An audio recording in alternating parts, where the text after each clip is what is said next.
नमस्कार. मी सौ सुनंदा पाटील. चपराक प्रकाशनने प्रकाशित केलेल्या प्राध्यापक दिलीप फडके यांच्या पुस्तकानुभव या महत्त्वपूर्ण ग्रंथातील ब्राह्मण आणि त्यांची विद्या या प्रकरणाचे मी वाचन करीत आहे. 1830 ते 1910 या कालखंडातील मराठी पुस्तके समजून घेण्यासाठी हे संग्राह्य पुस्तक नक्की मागवा. 1830 ते 1910 या काळात प्रसिद्ध झालेल्या काही निवडक मराठी पुस्तकांचे परीक्षण. या प्रकरणाचे नाव आहे ब्राह्मण आणि त्यांची विद्या. इंग्रजांनी भारतात ज्या नव्या गोष्टी आणल्या त्यातील एक महत्त्वाची गोष्ट होती इंग्रजी पद्धतीचे शिक्षण. याच शिक्षणामुळे इंग्रजी राजवटीकडे अधिक डोळसपणे पाहण्याचा विचार इथल्या काही तरुणांना जाणवू लागला. लोकमान्य टिळक आणि त्यांनी 1885 साली पुण्यात स्थापन केलेली डेक्कन एज्युकेशन सोसायटी, त्या सोसायटीचे न्यू इंग्लिश स्कूल आणि फर्ग्युसन कॉलेज हे त्यातले एक लखलखते उदाहरण.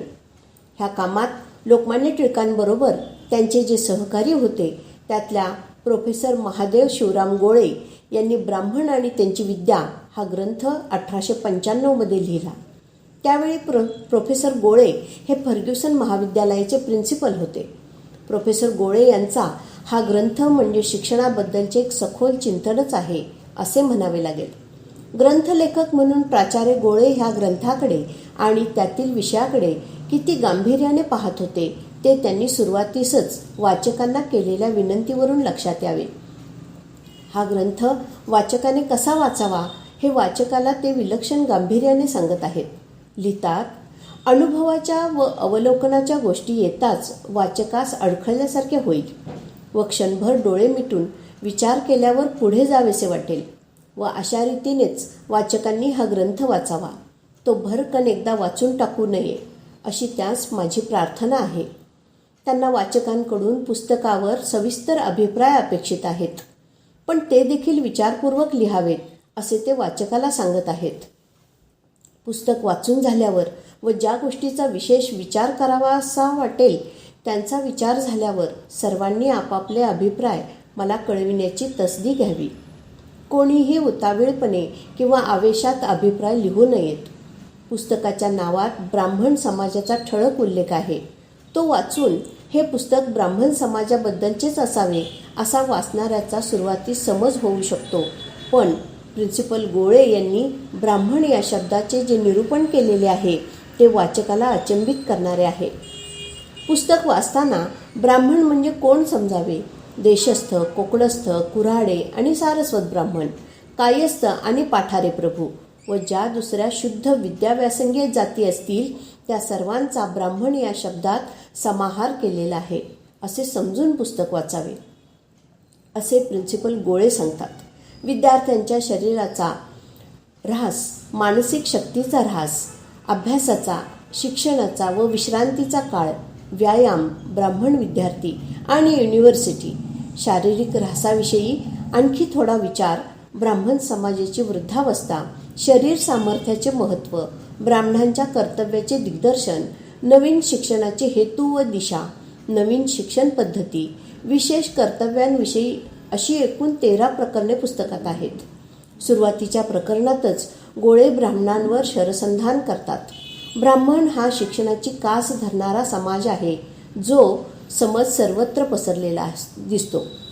त्यावर थेट हल्ला चढवताना ब्राह्मण समाज विद्वानांचा समाज आहे ह्या गैरसमजावर ते कडाडून हल्ला चढवतात. ब्राह्मणांबद्दलचा हा समज इतर जाती शिकत नाहीत त्यामुळे निर्माण होतो हे ते स्वच्छ शब्दात सांगतात. ते म्हणतात, ज्या इतर जाती आज आपापले उद्योग चालवून अज्ञानात राहण्यास खुशी आहेत त्याही जर या प्रसंगी वरिष्ठ वर्गाशी सामान्यास येतील तर त्या बुद्धीने कमी प्रतीच्या आहेत असे दिसणार नाही. ब्राह्मणांचा बुद्धीविषयी गर्व निराधार आहे. आळस, निरुद्योग, अल्पायासाने महत्कार्य होईल तर ते करण्याची इच्छा, नाही तर थोडक्यात समाधान मानून राहण्याची तयारी, हे व असेच दुसरे अनेक दोष ब्राह्मण वर्गात परिपूर्ण भरलेले आहेत. या दोषांच्या भोवऱ्यातून सुटून ज्याने बुद्धिमत्तेचा काही खरा उपयोग केला असा मनुष्य ब्राह्मणांमध्ये म्हणूनच फार विरळा सापडतो. सांप्रतच्या शिक्षणाचे स्वरूप ह्या लेखात ते लिहितात, शाळा हे शिक्षणाचे स्थळ नव्हे तर प्रत्येही परीक्षा घेण्याचे स्थळ आहे, अशी वास्तविक स्थिती झाली आहे. व जी ब्राह्मणांची मुले आपल्या प्रथम वयाची 12 वर्षे शाळेत घालवितात ती दररोज परीक्षा देत आहेत व परीक्षेची तयारी करीत आहेत, असे म्हणण्यास हरकत नाही. प्रिन्सिपल गोळे 1895 लिहित आहेत, परीक्षा घेण्याचे ठिकाण हे शाळांचे वर्णन आजही शालेय शिक्षण व्यवस्थेला लागू पडणारे आहे. नुसत्या पुस्तकी शिक्षणाचाच विचार ते ह्या त्यांच्या लिखाणात करीत नाहीत. शिक्षणाबरोबरच व्यायाम व आरोग्यपूर्ण शरीर संपदा ही देखील तितकीच आवश्यक असते, हे ते वारंवार सांगतात. या दृष्टीने शालेय विद्यार्थ्यांच्या दिवसभरातील वेळाचे नियोजन कसे असावे याबद्दलच्या बारीक सारीक सूचना देखील ते करीत आहेत. या सूचना वाचल्यावर ते किती बारकाईने विचार करीत असत, हे जसे लक्षात येते तसेच आज 100-125 वर्षानंतरची स्थिती फारशी बदललेली नाही, ती तशीच आहे हे लक्षात येते. ब्राह्मण आणि ब्राह्मणेतर यांच्यामधल्या शिक्षणाच्या संदर्भातल्या भेदाचा लेखकाने विचार केलेला आहे. ब्राह्मण समाजाची हल्लीची सामान्य स्थिती ह्या भागात ब्राह्मण समाजाला आलेल्या मानसिक वृद्धावस्थेची चर्चा केलेली आहे. 20 वर्षापूर्वी म्हणजे 1870च्या सुमारास म्हणजे वासुदेव बळवंत यांच्या काळात समाजाला उकळी येत आहे की काय असे वाटत होते. नव्या नव्या चळवळी सुरू होत होत्या. नवीन नवीन समाजहिताचे प्रश्न वादविवादास येत होते, असे सांगून लेखकाने हे वातावरण बदलल्याचे सांगितले आहे. 1895च्या आसपास समाज थंड झालेला दिसतो, असे ते सांगत आहेत. कोणी सुधारणेचा एक अंधारा कोपरा होऊन त्यातच अल्पस्वल्प प्रयत्न करीत आहेत.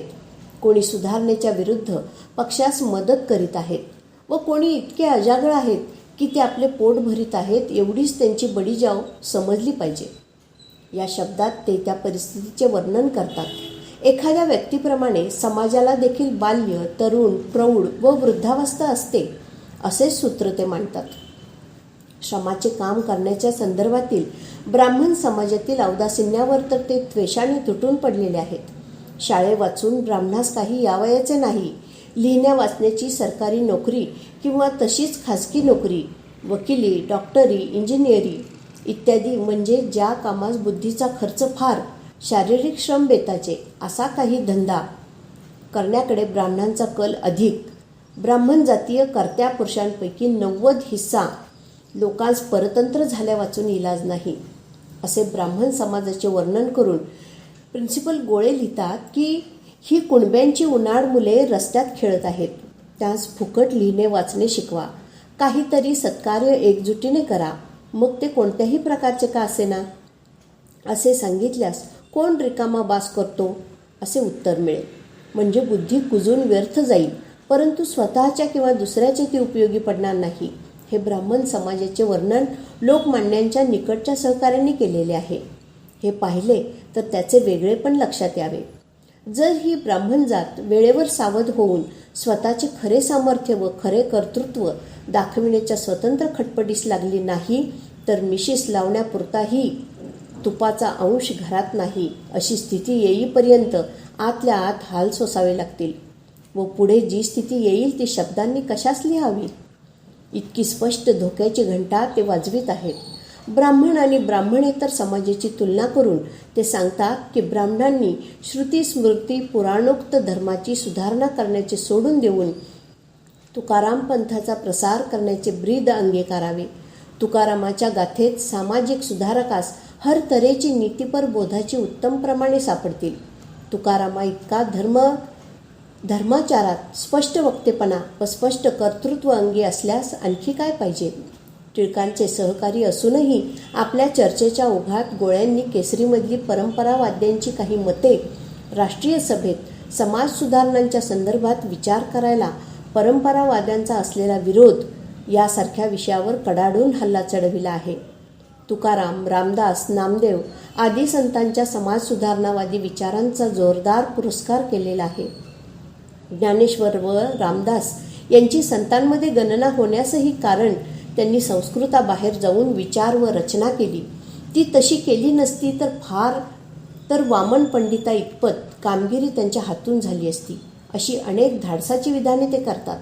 ब्राह्मणांनी रयतेविषयी बंधुभाव धरावा, रयतेच्या हरघडी उपयोगी पडावे, तीस हल्ला द्यावा व उपदेश करावा, तिची पीडा व दैन्य वारावे, सत्कार्यात व सदाचारात आयुष्य घालवावे व रयतेच्या अंतर्यामी पूज्य व्हावे.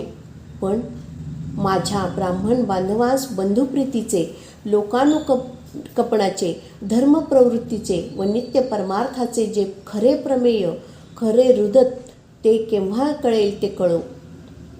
हा विचार प्रिन्सिपल गोळ्यांनी अतिशय पोटतिडकीने मांडला आहे.